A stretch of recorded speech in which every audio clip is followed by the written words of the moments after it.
주님의 이름으로 사랑하고 축복합니다. 오늘 이 시간 함께 말씀을 나누시기 전에 찬양 두 곡을 하시고 시작하도록 하겠습니다. 함께 나누실 찬양은 꽃들도 그리고 그 사랑 얼마나 함께 찬양하겠습니다.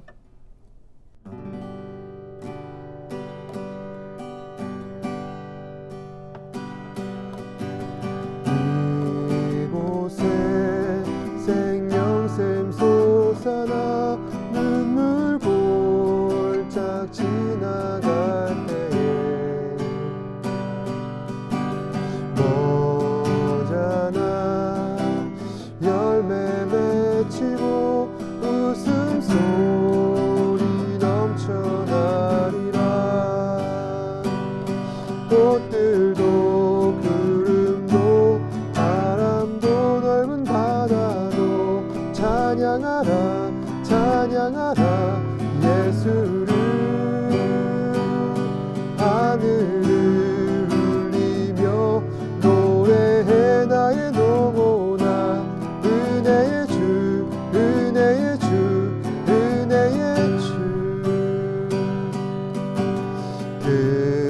그날에 하늘이 열리고 모든 이가 보게 되리라. 마침내 꽃들이 피고 영광의 주가 오시리라. 꽃들도 구름도 바람도 넓은 바다도 찬양하라 찬양하라 예수를. 하늘을 울리며 노래해 나의 영혼아 은혜의 주 은혜의 주 은혜의 주. 꽃들도 구름도 바람도 넓은 바다도 찬양하라 찬양하라 예수를.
사도신경으로 신앙을 고백하도록 하겠습니다. 전능하사 천지를 만드신 하나님 아버지를 내가 믿사오며 그 외아들 우리 주 예수 그리스도를 믿사오니 이는 성령으로 잉태하사 동정녀 마리아에게 나시고 본디오 빌라도에게 고난을 받으사 십자가에 못 박혀 죽으시고 장사한 지 사흘 만에 죽은 자 가운데서 다시 살아나시며 하늘에 오르사 전능하신 하나님 우편에 앉아 계시다가 저희로서 산자와 죽은 자를 심판하러 오시리라. 성령을 믿사오며 거룩한 공예와 성도가 설교통하는 것과 죄를 사하여 주시는 것과 몸이 다시 사는 것과 영원히 사는 것을 믿사옵나이다. 아멘. 이 시간 예배를 위해서 제가 기도하겠습니다. 고맙고 사랑이 많으신 아버지 하나님 감사합니다. 오늘도 예배 자리에 나와 하나님을 찬양하며 경배할 수 있도록 인도하심에 감사합니다. 주님, 언제나 항상 주님과 동행하며 하나님을 찬양하며 경배할 수 있는 우리 친구들 되게 하여 주시옵소서. 오늘 예배뿐만이 아니라 우리의 일상 가운데서 매 순간 주님을 경배하며 살 수 있는 우리 한 사람 한 사람 될 수 있도록 성령님 인도하여 주시옵소서. 코로나19가 최근에 확진자가 많이 늘어났습니다. 상황이 엄중한 가운데 있고 또한 조심스러울 수밖에 없는데 주님, 영육 간의 강건함을 허락하여 주사 우리 친구들 한 사람 한 사람 붙잡아 주시옵고 또 주님의 은혜 안에서 흔들리지 않는 믿음을 갖고 살아갈 수 있도록 성령님 인도하여 주시옵소서. 주님, 우리 육신의 안위보다 영혼의 안위가 중요합니다. 더욱 하나님을 의지하면서 살아갈 때, 하나님의 자녀로서 살아갈 때 하나님께서 그 삶을 든든히 보호하여 주신다는 것을 잊지 않고 살아갈 수 있도록 주님 붙잡아 주시옵소서. 이 시간 주님의 귀한 말씀 듣습니다. 말씀을 통하여서 하나님의 은혜를 더욱 깨닫게 하시고 그 은혜로 말미암아 세상을 살아갈 수 있는 힘과 능력을 될 수 있도록 성령님 인도하여 주시옵소서. 모든 것에 감사드리며 살아계신 예수님 이름으로 기도드립니다. 아멘.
Bible has a lot to say about how messed up humans are, and that's true.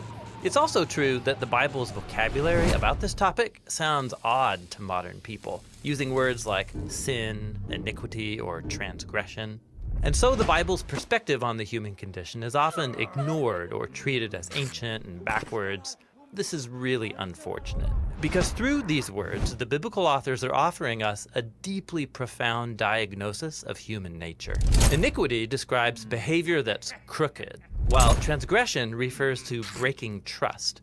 And sin, this is actually the most common of these bad words in the Bible, so let's focus on it for a few minutes. Sin translates the Hebrew word chata and the Greek word hamartia. The most basic meaning of sin isn't religious at all. Chata simply means to fail or miss the goal. Like when the Israelite tribe of Benjamin trained a small army of slingshot experts, they could sling a stone at a hair and not chata, that is, fail or miss. Or there's a biblical proverb that warns against making hasty decisions because you're likely to chata your way, miss your destination. So in the Bible, sin is a failure to fulfill a goal. But what's the goal? Well, on page 1 of the Bible, we learn that every human is an image of God, a sacred being who represents the Creator and is worthy of respect. And so in this way of seeing the world, sin is a failure to love God and others by not treating them with the honor they deserve. You can see this idea in the famous code of conduct given to the Israelites, the Ten Commandments. Half of them identify ways you can fail at loving God, and the other half name ways you can fail at loving people. And the fact that both kinds of failure are combined shows that failing to honor God is deeply connected to failing to honor people. This is why in the Bible, sin against people is sin against God. Like when Joseph refuses to sleep with the wife of Potiphar, he says, "How could I sin against God?" In Joseph's mind, failing to honor a human made in God's image is a failure to love God. And so, sin is a failure to be truly human. But there's more. A fascinating thing about sin in the Bible is that most of the time that people are failing, they either don't know it, or even worse, they think they're succeeding. Like when Pharaoh wants to build Egypt's economy and protect national security, in his mind, this justifies enslaving the Israelites. He thinks it's good, and he's totally unaware that it's an epic fail. Or when King Saul is chasing David around the wilderness trying to kill him, he thought he was bringing a criminal to justice until he realizes he's the corrupt one. And he says, "I have sinned. I am the failure." So sin is about more than just doing bad things. It describes how we easily deceive ourselves and spin illusions to redefine our bad decisions as good ones. So why are humans such bad judges between moral failure and success? Well, the first appearance of the word sin in the Bible offers an insight. There are these two brothers, Cain and Abel. Their parents had just given in to this beastly temptation to redefine good and evil by their own wisdom, and now Cain is faced with a similar choice. He's jealous and angry that God has favored his brother, and so God warns him, if you don't choose what is good, Chata is crouching at the door, it wants you, but you can rule over it. So in these stories, sin, or moral failure, is depicted as this wild, hungry animal that wants to consume humans. And we know how that story ends. The Bible is trying to tell us that failed human behavior, our tendency towards self-deception, it runs deep. It's rooted in our desires and selfish urges that compel us to act for our own benefit at the expense of others. And it leads to this chain reaction of relational breakdown. This is why in the New Testament, the Apostle Paul describes hamartia as a power or a force that rules humans. In his words, we are slaves to sin. He even says sin lives in us, so that the things I don't want to do, that's what I do.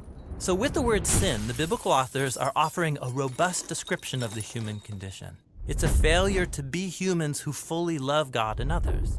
It's our inability to judge whether we're succeeding or failing, and it's that deep, selfish impulse that drives much of our behavior. This is not a pretty picture of ourselves, but if we're honest, it's realistic. This is why in the Bible, the story of Jesus is such good news. He's depicted as the Creator become a truly human one who did not fail to love God and others. That is, he did not sin. And yet, he took responsibility for humanity's history of failure. He lived for others, and he died for their sins. And he was raised from the dead to offer them the gift of his life that covers for their failures. Or in the words of the apostles, he committed no sin, yet he carried our sins in his body on the cross, so that we might die to our sins and live to do what is right. And that's the story behind the biblical word for sin.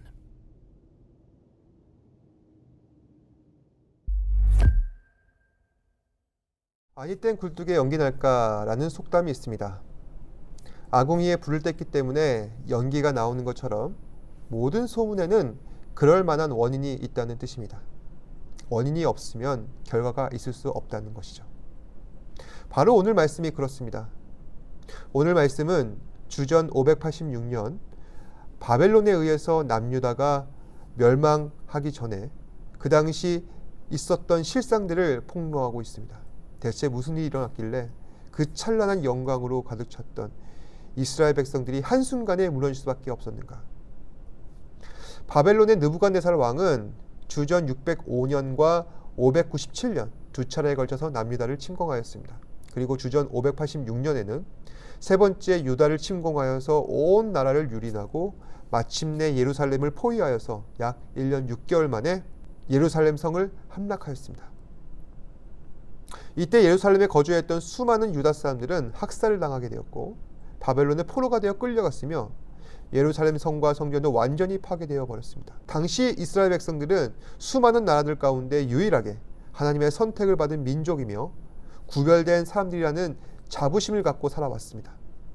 그런 이스라엘 백성들에게 이방 민족 바벨론의 침입은 결코 믿을 수 없는 사건이었습니다.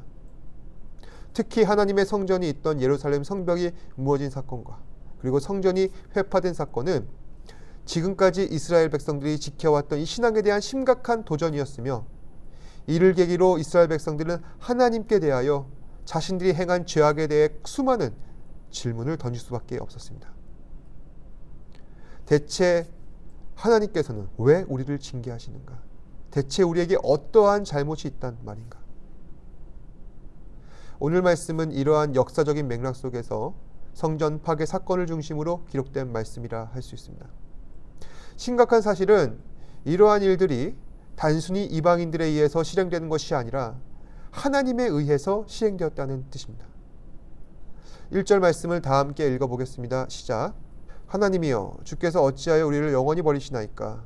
어찌하여 주께서 기르시는 양을 향하여 진노의 연기를 뿜으시나이까? 시편을 기록한 사람은 하나님을 향해서 어찌하여 라는 탄식을 내뱉고 있습니다. 지금 시편 기자는 왜 탄식하고 있는 겁니까? 하나님께서 그의 기르시는 양 이스라엘을 보시고 진노하시고 하나님께서 버리셨다는 것입니다. 그래서 지금 남유다 백성들은 자신들의 처해 있는 상황을 돌이켜보니 우리가 하나님의 진노로 인해서 영원히 버림을 받게 된 이 비참한 시간을 지향하고 있구나 비로소 깨닫게 됐습니다. 그렇다면 도대체 왜 하나님께 선택받은 민족이자 구별된 이스라엘 백성들이 이러한 비참한 일을 마주하게 되었을까요? 결론적으로 말하자면 죄 때문입니다. 당시 유다 백성들에게는 하나님이 계신 성전이 있었고 그래서 성전이 있는 한 자신들은 절대로 망하지 않는다는 잘못된 신앙의 확신이 있었습니다. 그래서 그들은 제사를 지냈습니다. 하나님께 예물도 드렸습니다. 하지만 정작 그들 스스로는 하나님과 전혀 상관없는 죄악된 삶을 살아가고 있었습니다. 우상을 섬기고 그러면서 하나님도 함께 겸하여 섬기다 보니 그런 유다 백성들을 향해 하나님께서는 선지자들을 보내셔서 그들로 하여금 여호와께 돌아오라고 간절히 말씀하시지만 결국 유다는 돌이키지 않았습니다. 오히려 성전 안에서는 제사장들에 의해서 집행되는 제사가 계속되고 있으니까 자신들은 문제될 것이 없다. 그것이 신앙의 기준이 되어 살아왔던 것입니다. 그 결과 하나님께서는 이방인들에 의해서 그들이 그토록 집착했던 성전을 무너뜨리셨습니다. 오늘 말씀에 보면은 하나님께서 이스라엘을 철저히 징계하시는 모습들이 묘사되고 있습니다. 그리고 시편 기자는 자신들에게 일어난 이 비참한 상황을 탄식하면서 다음과 같이 노래하고 있습니다. 하나님이여 대적이 언제까지 비방하겠으며 원수가 주의 이름을 영원히 능욕하리이까? 주께서 어찌하여 주의 손 곧 주의 오른손을 거두시나이까? 주의 품에서 손을 빼내시어 그들을 멸하소서. 이제 이방 족속 바벨론 족속들도 하나님의 백성을 우습게 하는 것입니다. 그래서 영토를 유린하고 성전을 회파하며 백성들을 죽이고 포로를 삼는 모습들을 볼 때 시편 저자는 이렇게 표현합니다. 주의 오른손을 거두셨단 말입니까? 주님 주의 품에서 손을 빼셔서 그들을 멸하여 주옵소서. 여기서 주의 오른손이란 하나님의 구원의 손을 말합니다. 하나님께서 오른손을 펴셨다는 것은 능력 베푸신다는 것을 의미합니다. 하나님께서는 과거 이스라엘 백성들을 애굽에서 건지셨을 때 오른손을 펴셔서 이스라엘을 구원하셨습니다. 그리고 그 오른손을 말미암아 이스라엘은 하나님의 보호하심을 받고 애굽은 하나님에 의한 멸망을 당하였습니다.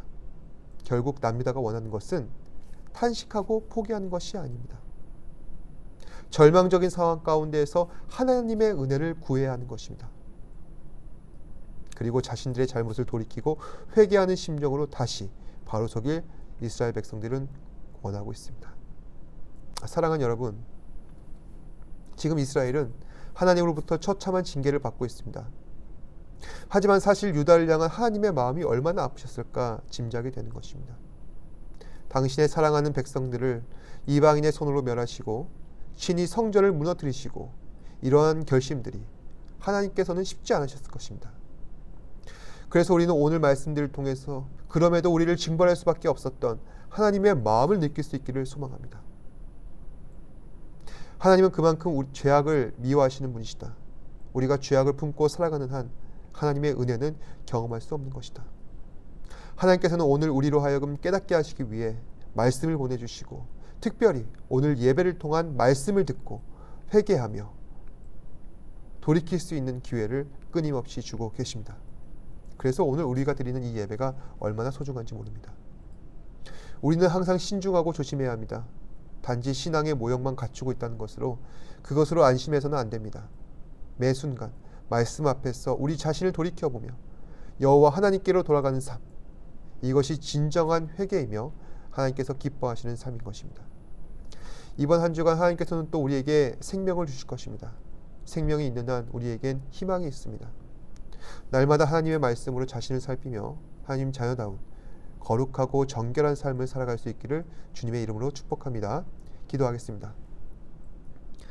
고맙고 사랑이 많으신 아버지 하나님 감사합니다. 오늘도 말씀을 통하여서 수천 년 전 이스라엘 백성들이 자신들의 죄로 인하여 멸망당하게 되었을 때 그들의 원인을 자신이 범한 죄악에서 또 하나님을 배반함으로써 그로 인한 죄로 인해 자신들이 징벌받게 된 것을 깨달으며 자신의 상황을 놓고 탄식하지만은 그럼에도 불구하고 하나님의 오른손, 구원의 손을 간절히 구하는 것을 보게 됩니다.